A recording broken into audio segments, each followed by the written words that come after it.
Pemirsa, kurang dari sebulan jelang pemilu, pelanggaran demi pelanggaran hingga dugaan rekayasa pemilu kian menyeruak. Kekhawatiran menguat manakala Badan Pengawas Pemilu dinilai tidak garang menghukum mereka yang curang dan ada yang turun gunung demi menangkan paslon pilihannya. Benarkah ada pihak yang ingin menang pemilu meski harus menempuh cara-cara yang kotor? Kami akan membahasnya bersama dengan juru bicara Timnas Amin, Geis Khalifa, juru bicara TKN Prabowo Gibran, Viva Yoga Mauladi, juru bicara TPN Ganjar Mahfud, Ciko Hakim, dan juga Direktur Eksekutif Lingkar Madani, Ray Rangkuti. Selamat malam, ada Bang Geis, kemudian Mas Viva, Bang Ciko, dan juga Bang Ray. Selamat malam semuanya. Assalamualaikum. Oke, waalaikumsalam. Baik, saya ke Bang Geis dulu ya. Bang Geis, ini muncul dari pernyataan Anies. Kenapa Anies curiga ada upaya rekayasa pemilu? Iya, saya kira itu dari sejak awal sudah kita ketahui. Dari sejak mulai Bapak Presiden mengatakan dia akan cawe-cawe.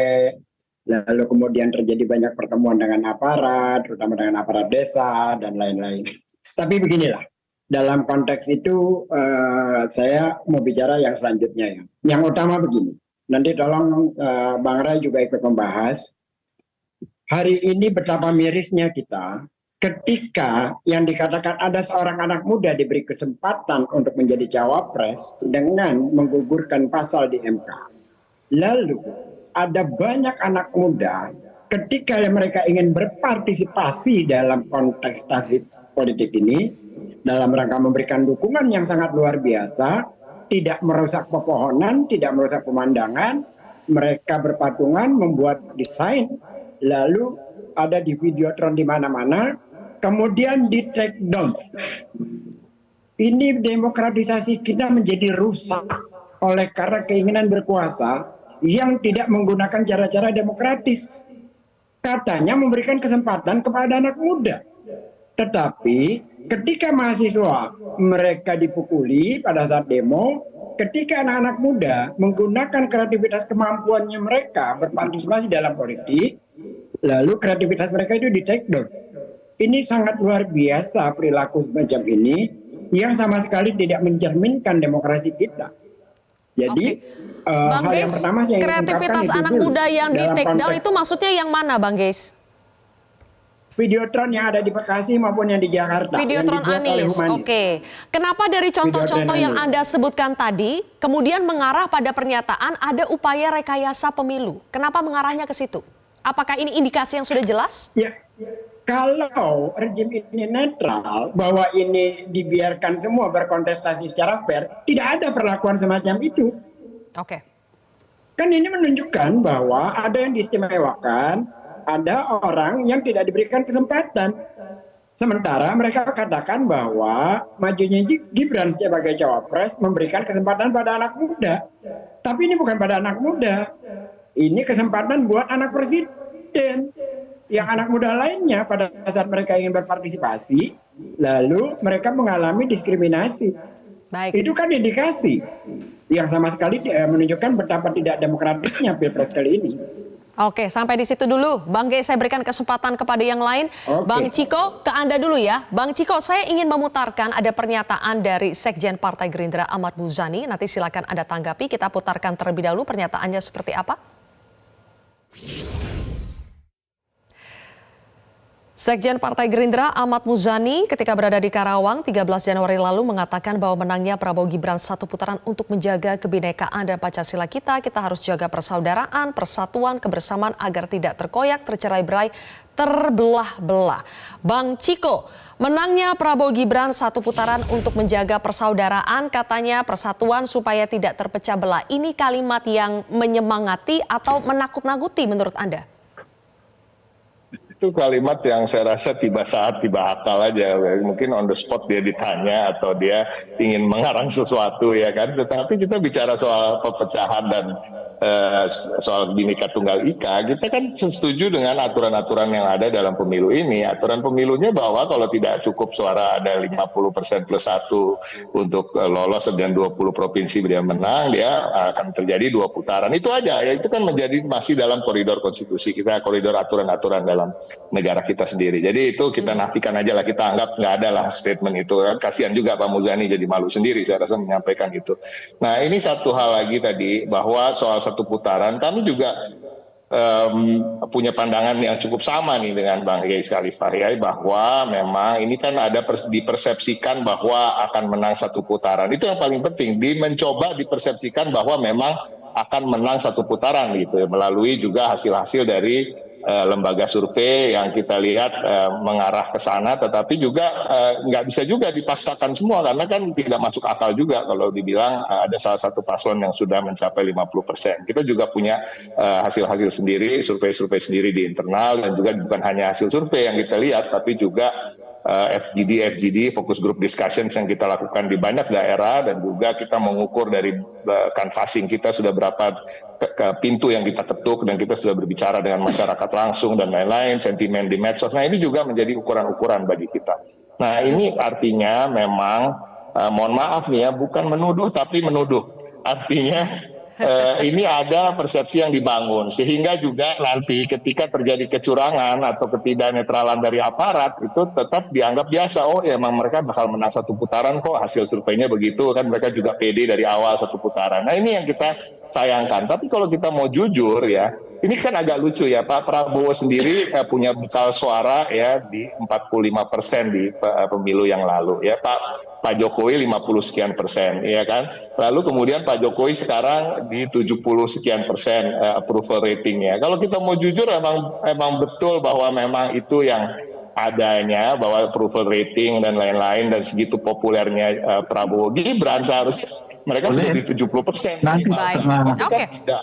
Saya itu, jadi artinya memang sebenarnya ini yang asli ini sebenarnya posisinya di mana kita juga kurang mengetahui. Nah ini yang kita takuti. Tadi juga dikatakan di daerah-daerah kita tahu bahwa ada intimidasi, ada pelanggaran-pelanggaran yang dilakukan secara nyata. Ini pelanggaran yang pelanggaran kampanye dilakukan secara nyata. Seperti tadi 30 kepala desa di Maluku. Nah, kalau yang pelanggaran-pelanggaran yang kita lihat memang tidak ada dalam aturan pemilu, misalnya hari ini Erick Thohir BUMN melakukan suatu acara lalu mengundang Pak Prabowo gitu misalnya. Kalau memang mengundang salah satu menteri, kenapa hanya salah satu menteri gitu ya? Nah, beberapa waktu lalu juga Menko Erlangga juga ada acara dan dia undang Pak Prabowo. Ini kan hal-hal yang pelanggaran yang saya rasa adalah pelanggaran etika ya, bukan tidak ada memang dalam aturan-aturan yang benar dan pemilu, tapi itu sampai di situ dulu Bang Ciko.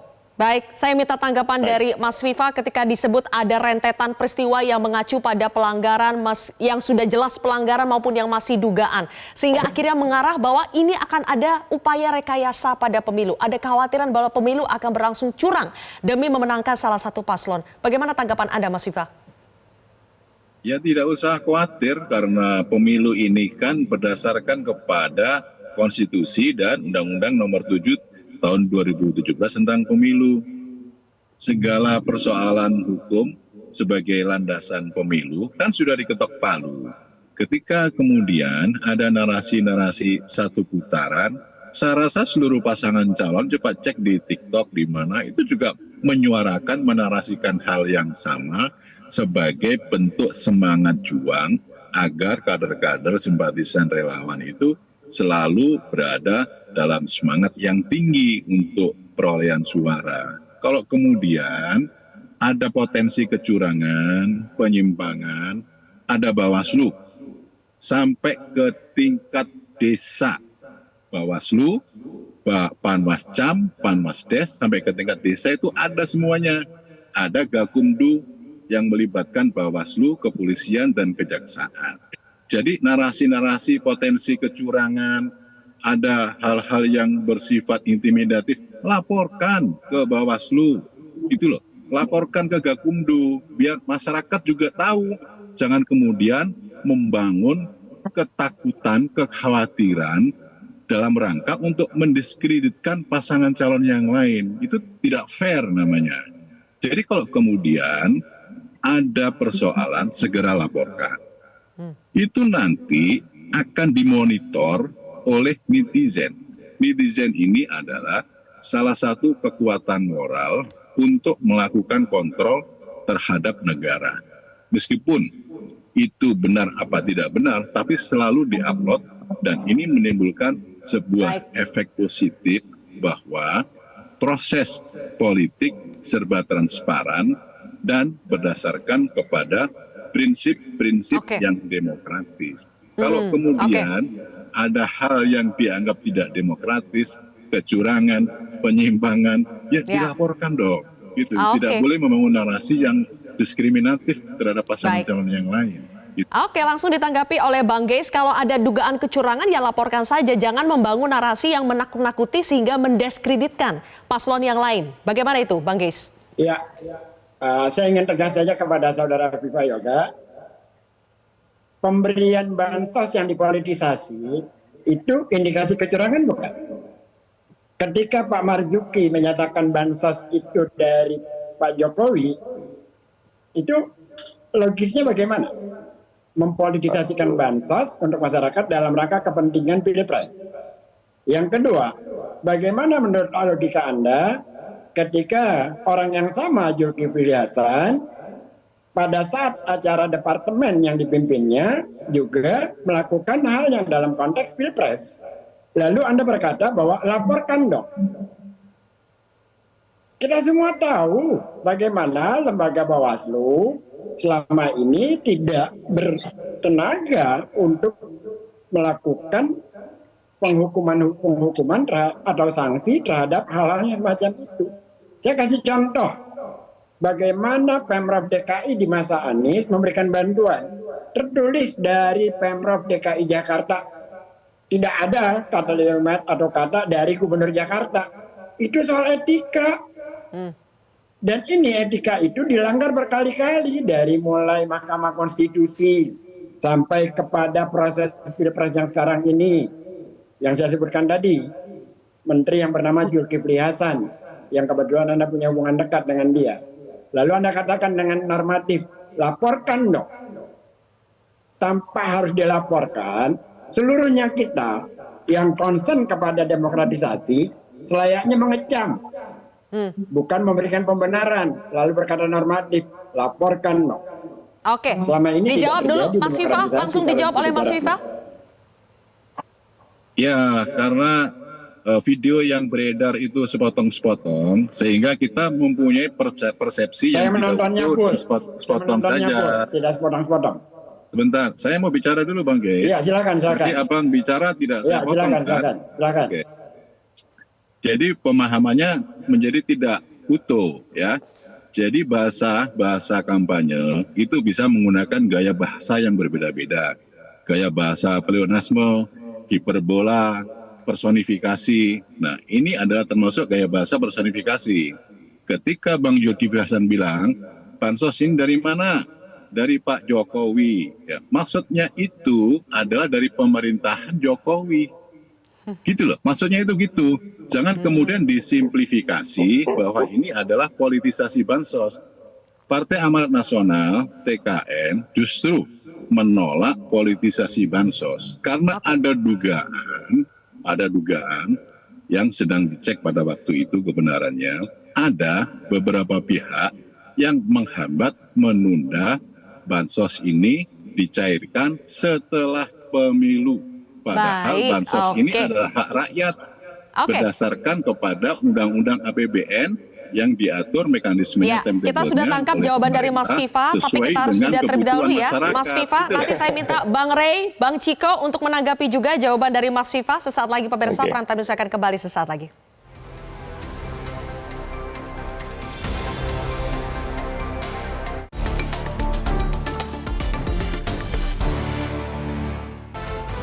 Kembali lagi di Prime Time News, pemirsa. Bang Rey, menurut Anda apakah kecurigaan ada upaya rekayasa pemilu itu adalah kecurigaan yang ada basisnya, memang basisnya itu valid, atau ini juga bagian dari strategi politik paslon lainnya? Ya, pertama saya kira semua paslon kan mengatakan satu putaran. Ada yang menurut saya realistis, ada yang mungkin realistis, ada yang mungkin tidak realistis gitu. Tetapi begini, karena sejak dari awal kelihatan yang menggaungkan satu putaran ini adalah 02, tentu dibantu dengan berbagai temuan-temuan survei, saya mau mengatakan hal yang sebaliknya. Kalau dalam bacaan saya, rasanya ini akan sulit untuk satu putaran begitu ya. Nah, alias yang saya sebut itu ada kemacetan elektabilitas di 02. Setidaknya saya lihat dari 4 ya faktor. Faktor pertama adalah tingkat kepuasan kepada Pak Jokowi yang relatif stagnan, kalau tidak disebut ya mulai menurun begitu ya. Tentu itu berimplikasi terhadap elektabilitas 02 ya. Nah, yang kedua, gaya kampanye dari 02 itu yang monoton.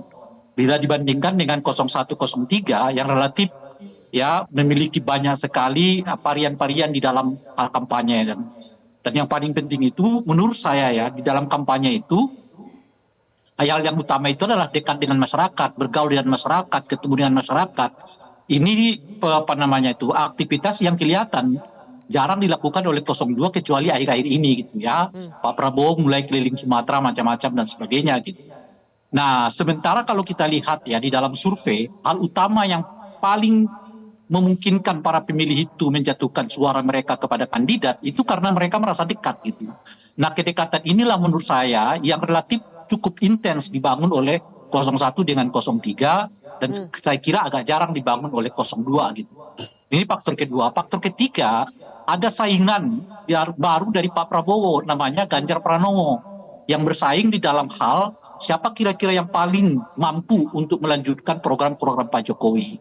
Sekarang ini 03 udah pada tahap komparasi untuk membandingkan antara Pak Ganjar dengan Pak Prabowo, yang kira-kira paling memungkinkan di antara kedua tokoh ini untuk bisa melanjutkan apa namanya itu ya, program-program Pak Jokowi gitu ya.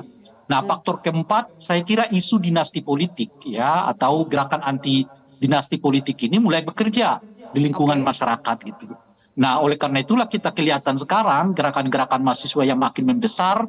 Bisa kita bayangkan kalau mahasiswa-mahasiswa itu berkorespondensi dengan teman-teman mereka di daerah, di kampung, ya dan sebagainya itu, maka isu dinasti politik ini atau anti dinasti politik ini saya kira menguat. Nah, dengan 4 faktor inilah saya merasa bahwa satu putaran itu kayaknya macet, ya, besar kemungkinan kita akan masuk ke putaran kedua dengan bacaan-bacaan seperti itu tentu saja ya. Nah, jika Tapi kemudian tetap ada gaungan keinginan untuk melakukan satu putaran, ya tentu harus dilihat faktor-faktor eksternalnya ya, faktor-faktor di bawah mejanya. Berarti Bang Rey, Anda menganalisa bahwa sebetulnya Pilpres itu akan berjalan 2 putaran karena 4 indikator tadi. Tapi ada juga yang mengatakan bahwa Pilpres mungkin saja menjadi 1 putaran kalau ada yang turun gunung. Kalau ada yang turun gunung memenangkan salah satu paslon. Ya.